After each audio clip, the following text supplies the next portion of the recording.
Ya imene munditu mulizochitika zambiri kwambiri pamene Brian Banda akucheza ndithu ndi ambassador wa ku USA amene ali ku Malawi, ndiyebe akumfunsa mafunso osiyanasiyana amene akulolera dziko la Malawi, ndiye walongosola mbali ina akuti ndithu ku Malawi katangale too much zimene zimadandaulitsa zimenezozo ndi ma issues onse Brian Banda wamfunsa.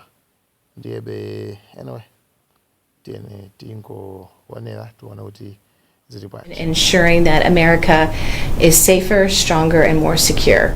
And I think that means he's going to be very focused on immigration issues, on economy, fair trade, and really ensuring the security of all Americans. And I think if you look at his actions so far in his tenure, I think that's what you're seeing is this real focus on delivering that to the American people. And that was certainly what he campaigned on. And how has been your stay in Malawi? You came here in 2022. I did. Yeah. How would you describe your stay in Malawi? Wow. You know, my stay has meant so much to me. I mean, there's things that you can only understand about Malawi if you have Malawian friends, is what I would first start with. But it's been an incredible journey for me and my family. You know, my son was here with me, so he went to school here. He arrived when he was 9, and he leaves now 13, so he was about 5 feet tall, and he's like 5'10" now. And my husband, and you know, we've each had our own story in Malawi. You know, for my son, it's really been being able to have all these friends and be involved in sports and all the academics, and it's been really good for him. For my husband, it was also friends, but golf. He golfed a lot here, so you know. But for me, it was a chance to meet with so many Malawians across the country, and I will leave with their stories ringing in my ears. And it's you have met so many Malawians, as you have rightly said. What are Malawians telling you? Well, I mean, it depends, right? I mean, not all Malawians are the same, but I think if I was to say what are youth bringing up to me, they're certainly bringing up unemployment. What they most want are jobs. And what they most ask me about is how can you help us find jobs? How can you help provide jobs? When I speak to doctors and nurses, they're talking about resources.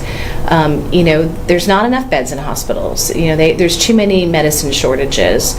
When I speak to educators, it's about how many students maybe don't finish their education because their parents can't pay school fees or because their children have to walk too far to school and they're worried about their security. When I speak to, you know, people who work in your national parks, for example, I mean, they talk about this incredible duty to protect Malawi's natural resources and how lucky they feel that they're out in these beautiful parks all day being able to do that. So it's a divergent story, and I think that if you talk to hotel operators, they're talking about all the opportunities for tourism in here and what tourists say to them, which is how incredibly beautiful Malawi is. What has been the most exciting for you for Malawi, and what has worried you? So two questions there. I think the most exciting is seeing the next generation that's coming up. I mean, you have a large youth population here, and there's some real incredible talents within these students. You know, when I meet with students at UNIMA or MUBAS or MUST, I'm just amazed at the innovation they're coming up with and the projects they're working on and where they want to go. You know, I see so much potential and partnership and so many things that they are working in that they can lead innovative efforts that will share with the world. And you know, that is what gives me a tremendous hope for Malawi, is their next generation. I would also say your natural resources in terms of the natural beauty of Malawi gives me tremendous hope. You know, I think Malawians sometimes take for granted just how wonderful Lake Malawi is, or you know, your mountains and your trees, and it's not like that in every part of the world. What concerns me though is that I would say that I see too much corruption still, and I see too much corruption. and I see a lack of accountability. And I think the way that Malawi moves forward in terms of attracting meaningful investment, in terms of growing its economy, in terms of ensuring that all of its students can attend school, not just primary but secondary and university, is really looking at where so much waste and fraud is happening and addressing it and holding those actors accountable. Talking about corruption, where are we getting it wrong as a country, and what needs to be done? Well, certainly a lot more prosecutions. I mean, if you look at the cases that were first announced in connection with Satar, there's been very few successful prosecutions to the end. There's been a few plea deals, but far too many cases have just been dismissed, and no one's been held accountable. And what's even worse is that these are people who are still working for the government and in areas of significant responsibility where they shouldn't have the public trust because they have demonstrated that they're not worthy of the public trust. So what needs to happen is prosecutions, people being held accountable, not just some restitution, but all the restitution and jail time. If you steal from the people of Malawi, you should spend time in jail. And if you don't have that idea firmly implanted in every public servant's mind, then you really risk further theft. And, the people of Malawi deserve their resources. You commented on the Satar's ongoing case in the United Kingdom. What did you want to say? I was truly just applauding the UK government for taking this action, for wanting to hold this person accountable, for looking through all of the ways that he had stolen from the people of Malawi, and to see it finally, this case moving forward. But I also hoped that it might inspire the Malawian courts and prosecutors to also take note and to really start moving these cases forward, and hopefully to give the people of Malawi some hope that its partners and friends are trying to help with the accountability issue. And every time we restrict someone who has stolen from the people of Malawi their entry into the United States, or we prosecute their bad actions in a court in UK, or we look at funds that are outside Malawi that were certainly stolen from Malawi, and we look at how we can provide that restitution, that matters. And that's going to be, the schoolgirl who gets to finish school and secondary or go to university. That's going to make sure the clinic has the medicines it needs. That's what's going to ensure opportunity for a lot of Malawians. And so, I want to be part of that, and I'm really grateful to other heads of mission here who are trying to be part of that story as well. There's been an issue on the evidence, whether the foreign evidence is admissible here. I also wanted to tap your understanding on that. Well, I think what I've said before, and what I would say is it's outside international norms. Countries share law enforcement information. That's how we keep all of our nations safe and secure. And this information, at the time it was shared, certainly the government of Malawi was aware it was being shared. It should be shared because it's about a British citizen and Malawian citizen who has certainly engaged in high-level amounts of bribery of public officials and other corrupt acts. And this information should be able to be used in the courts. It was provided by people in the government of Malawi who tracked these and investigated these incidences. So it seems very outside international norms and strange that the court then wouldn't use this evidence because of a procedure, what they term as a procedural issue. And, at the end of the day, courts are here to provide justice. And I think that this evidence could certainly be admitted, and any procedural issue that they see could have been remedied, and that would have been maybe the most appropriate way to move forward in this case. But if the courts can't use information shared between governments for law enforcement activities, that really puts Malawi behind in terms of so many issues. Visas depend on law enforcement sharing, and national security issues depend on sharing of information. So it needs to be actionable for government actors to take that information and pursue justice with it. We have also seen that your government has prohibited some Malawians who are allegedly connected to issues pertaining corruption. Is that all, or there will be more on the list? Well, I think we're going to look at every tool in our toolbox, right? I mean, you've heard me say many times that we describe the relationship between the United States and Malawi as pachabali.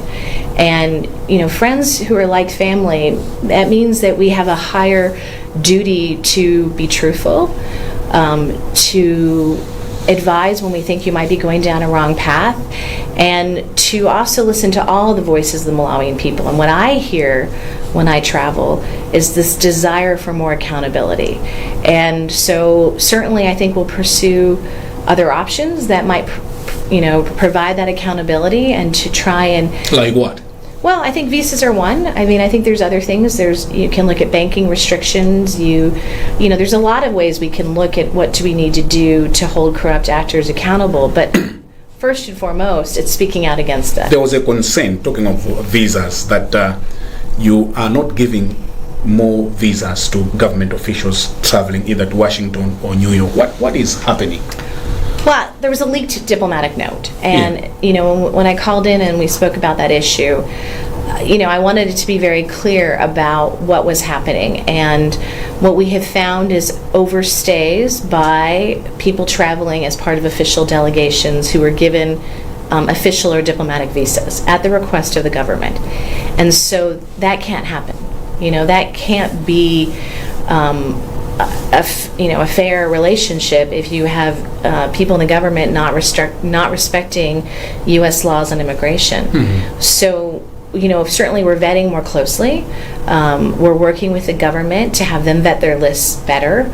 But it's really been this desire to ensure that we don't have these overstay rates, because when we have overstay rates in any visa category, it affects other applicants. And my concern, as I mentioned then, was that I didn't want this affecting students or business travelers who go to the United States and follow all the rules and have good reasons to be in the United States. And so we're working through that, and I think what's important is for the government to continue to show that it is really accountable for its requests for visas, that they're ensuring that people return to the United States, that they're not working illegally while they're there, and they're not taking people who are not actual members of the government on these official trips. A diplomatic or official visa is based on your profession, and that means you have to work for the government. So, what you want to tell us that they were adding people who were not part of government? They were adding people, and they've added people that didn't come back. And so that has been a very serious concern.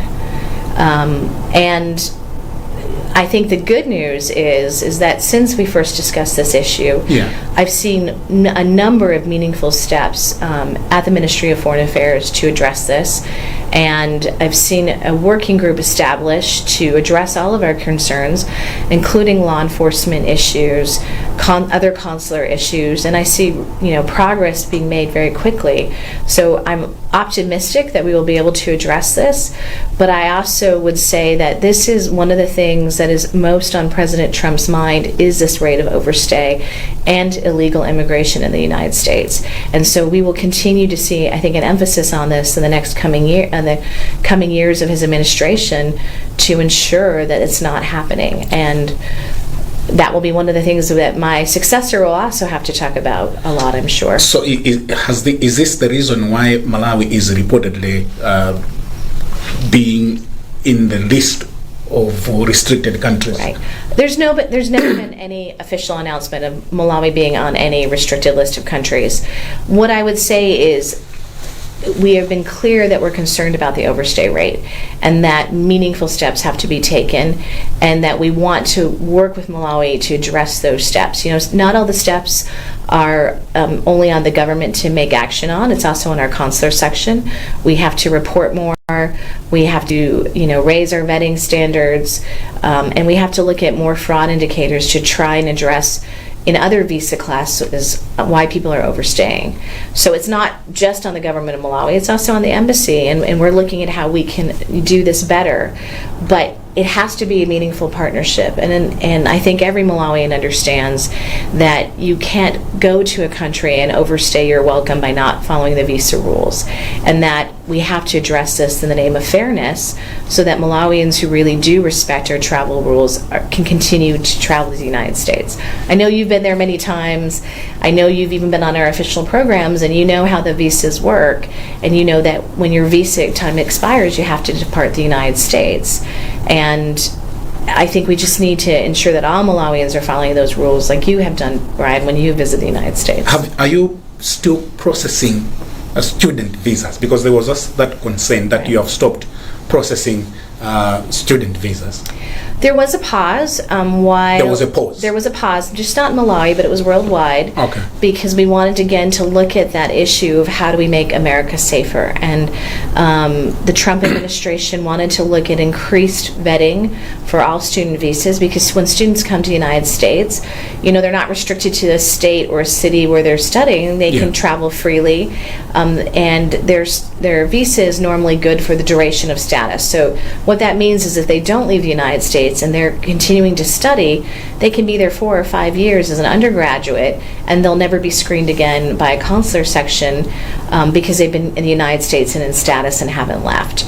So I use all that to explain that this increased vetting is going to happen, and we're going to look more at students that might present a threat, a security threat to the American people, people who might be involved in terrorist activities.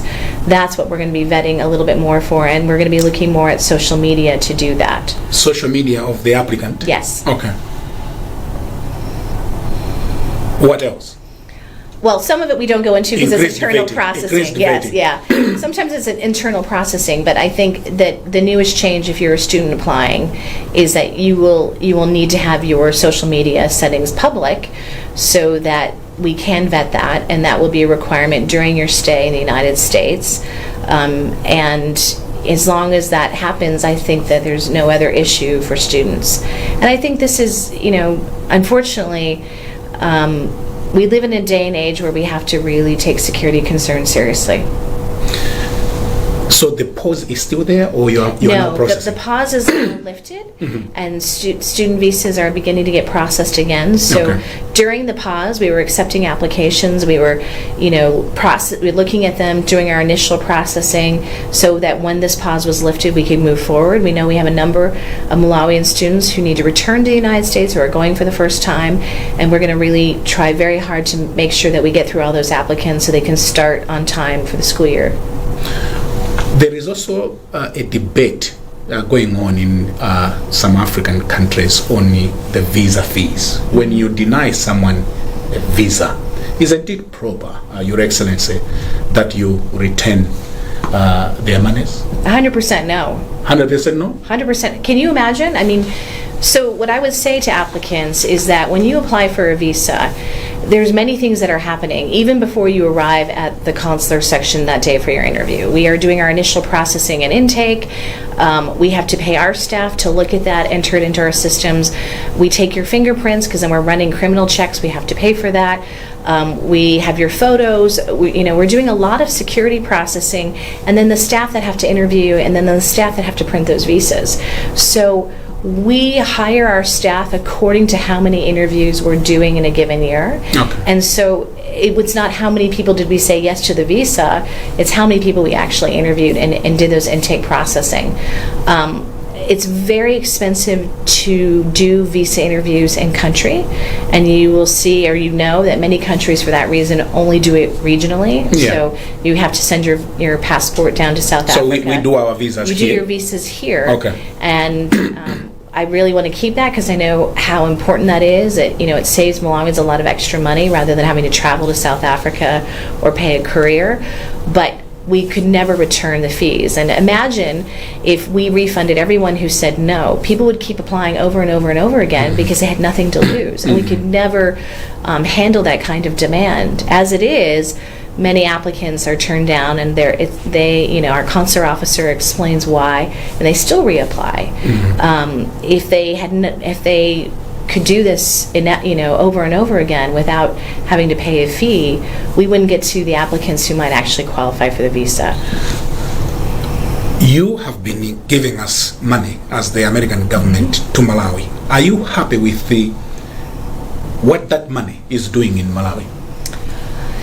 In certain cases, yes. I mean, in the last 20 years, we've given the equivalent of a little less than 9 trillion kwacha dollars, or about 8.7 billion US dollars.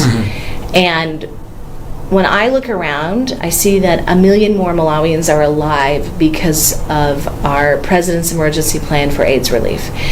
We've provided the antiretrovirals. We have built laboratories, trained laboratory technicians, trained nurses and doctors, paid their school fees so they could go through Malawi to build a strong cohort of medical providers. We've helped build clinics. We've done all of these things, and you don't see our name on a lot of it because our investment was always into the people of Malawi. Similarly with education, you can see that we've built all these secondary schools, and you might see our name on that, but you won't see the fact that we have paid for most of the English language and science and social studies curriculum books across Malawi, or all the teacher training on how to teach Malawian students how to read more successfully at a younger age. But I'm not satisfied in the sense that, as much as we build or train, we walk away and it's difficult to always see the legacy. I will see the legacy of 1 million Malawians alive, and we'll continue to see that as we continue to fund most of our health programming. But I am not confident that all of the work that we've done in education has really turned the tide. And what I would say is, when we audit schools across Malawi, what we find is that only 65% of school teachers show up on a given day.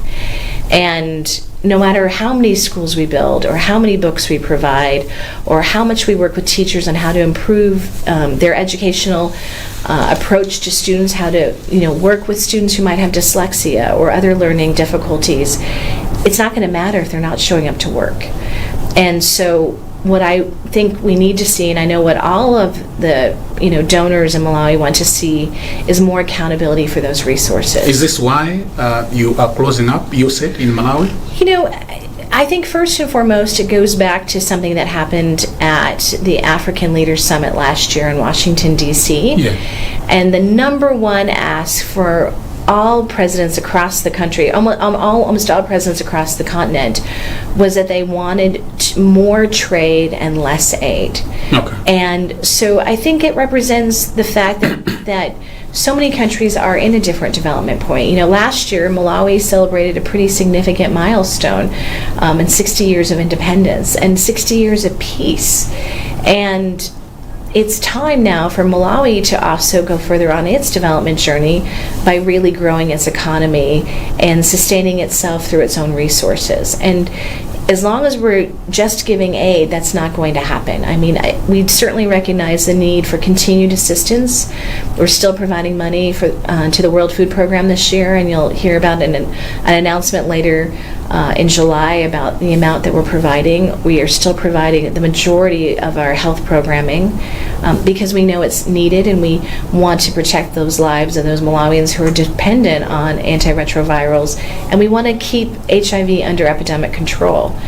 But it's now time for us to look at our investments and look at how we can invest in places that will grow businesses, attract foreign investors, and really make a difference. And it goes back to something I said before. The number one question I am asked when I meet with youth across Malawi is, how can I find a job? How can you help me get a job?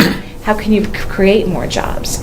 And so we need to get into the business of getting more trade, developing a greater trade relationship. Yeah, while we're talking about trade, then there are also tariffs added to them. So we're moving from aid to trade. But how do we do trade with all these tariffs that easy? The American government remove your own tariffs. Our tariffs are actually less than the tariffs that the government of Malawi imposes on us if they import U.S. goods. So the easiest way to correct this is to remove your own tariffs. Also, if we remove our own tariffs, then you... Absolutely. It's reciprocal. Okay. Interesting. We have elections coming on September 16. Do you have any concerns? Sure. What concerns me is that so many Malawians seem concerned or worried. And I would admit that I would also have been concerned by the political violence that we've seen around campaigning and, kind of masked, thugs, if you will, who have come in and beaten up demonstrators or party members of both the Malawi Congress Party and opposition parties. We've seen it on both sides. Yeah. And I think what's concerning is not just the violence, but really the fact that the police aren't doing more. When you see pictures of political parties setting up blockades to try and weed out people from a different political party or not allow them access, and the police are, 100, yards ahead or behind, and they're not doing anything, that's not acceptable. We need the police to be more involved. We need them to provide security for all political parties, for all campaigning. But as much as I might have concerns about that side, I just hope that Malawians remember that, voting is an investment in peace. It's an investment in education. It's an investment in healthcare. It's literally the investment in your children's future. So vote. There's never going to be a perfect political party, but I think the pastoral letter that was released earlier this year said the same thing. Like, pick. You have to be part of the solution, and you can't be part of the solution if you're actually not voting. Are you giving us any kind of support towards these elections? We did. We've given money to the election basket with other donors, and that's used to support election observation and polling stations across Malawi. We will certainly have our own observers in the field to be part of it, to watch what I think will be a peaceful process. And, we will continue to really, hopefully, advocate more strongly with the police and other government actors to ensure the full political participation of all political parties. But not budgetary support? We do not give budgetary support to Malawi. And there will not be any change anytime soon? No. Why? Well, in general, we don't provide budgetary support to other countries. Sometimes we do, but, the issues that caused Cashgate have fundamentally not been addressed. And that goes back to this corruption piece. If you are not holding government actors accountable for the theft of public resources or donor money, there's no way that the U.S. taxpayer is going to say, yes, let's give money directly to the government. And that's so a shame. You don't trust the government? We don't trust that there is enough accountability in the system. And since Cashgate, most donors in Malawi have followed a similar approach. Thanks for watching. Malawian.